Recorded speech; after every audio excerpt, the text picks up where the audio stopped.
Councilmember Beier, I have a report. go ahead.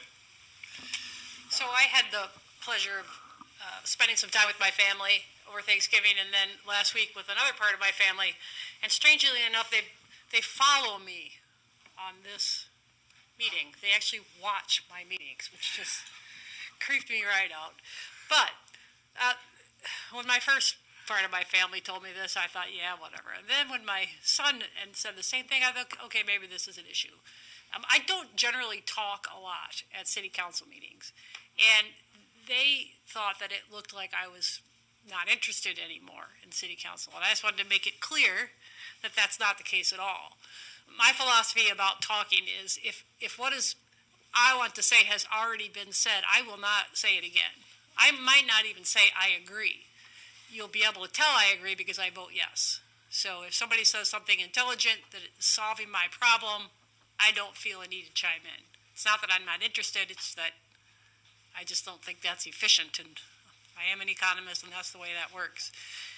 Also, my big issues have always been, my first issue was to get the city on financial firm ground, which we've done now. And it doesn't mean I'm not interested in other things. It means I'm relieved, and I don't have to talk about that all the time. So that was the first thing.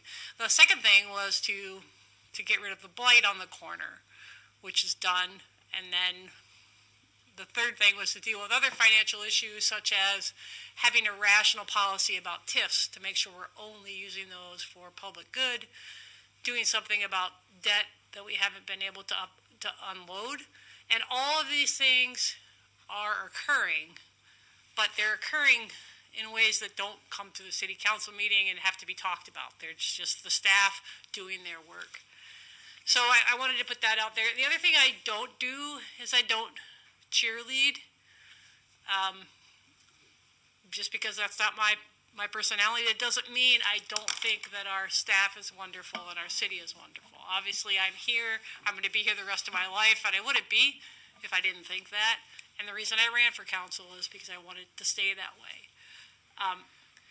With respect to our staff, I don't thank the fire department. I don't thank the police department. I don't thank all of our departments. So I'm going to do that right now. From top to bottom, I think everybody who works here, I don't know one person who works here who doesn't do more than I would ever expect from them for not very good pay.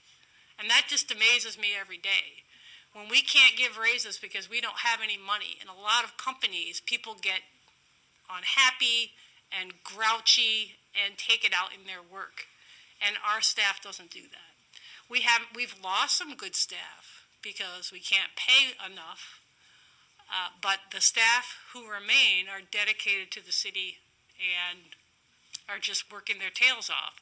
When we have a crisis, that's when I do see it, obviously, like in my first year, we had that 9-day power outage, and the staff was just all over the place making sure everybody was safe. That's the kind of thing that would rise to me opening my mouth. But just know that I think everybody that I've ever worked with has just been truly dedicated to the city. So consider that a blanket thanks. I'll try to be more vocal on things that haven't already been talked about, but just because I don't repeat what other people have said, and now I'm repeating what I said, sorry, it doesn't mean that I'm not interested. So there you go.